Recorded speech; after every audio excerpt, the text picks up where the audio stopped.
حضرت سلیمان علیہ السلام دا ایک خاص موجزہ اور ان کی سلطنت دا ایک خصوصی امتیاز ہے جو ان دے زیر نگین صرف انسان نہ ہن بلکہ جن حیوانات بھی تابع فرمان سب آپ دی حاکمانہ اقتدار دے زیر حکم ہن. یہ سب کچھ میں ہستے تھے جو حضرت سلیمان علیہ السلام نے ایک دفعہ دربار خداوند یہ دعا کی تھی رب اغفر لی وہب لی ملکا لا ینبغی لأحد من بعدی انک انت الوہاب. اے میرے رب میں کو بخش میں کو ان کی سلطنت عطا کر جو میرے بعد کہیں واقعی ایسا نہ ہو بے شک تو بہت عطا فرمان والا. چنانچہ اللہ تعالی نے آپ دی مقبول فرما کے دی آپ کو یہ جی عجیب و غریب حکومت بادشاہی عطا فرمائیے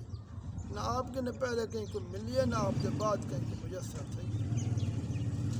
حضرت ابو ہریرہ رضی اللہ تعالیٰ عنہ روایت کرتے نبی اکرم صلی اللہ علیہ وسلم نے ارشاد فرمائے گزشتہ رات ایک سرکش جن نے کوشش کی تھی میں نماز خلل سٹے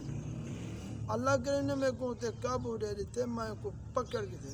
اس بعد میں ارادہ کیتے ہیں کہ مسجد ستون دے نال بدھ دے تاکہ تو سب نہیں کو دیکھ سکو مگر اس وقت میں کو اپنے بھائی سلیمان علیہ السلام دی دعا یاد آئی ہے وہب لی ملک اللہ ینبغی لأحد من بعدی. یہ گال یاد ہے یہ میں کو چھوڑ دیتی. حضور علیہ السلام دی ارشاد کا مطلب یہ ہے اگرچہ خداوند تعالیٰ نے تمام انبیاء رسول دے خصائص معجزات خصوصی امتیازات کمالات میرے جمع فرما دیتے ہیں ایوات قوم جن دی تسخیر بھی میں کو قدرتی حاصل ہے لیکن چونکہ سلیمان علیہ السلام نے اختصاص کو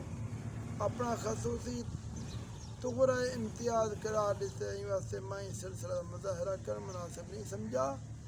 قرآن کریم دی حسب ذیل آیتیں تھی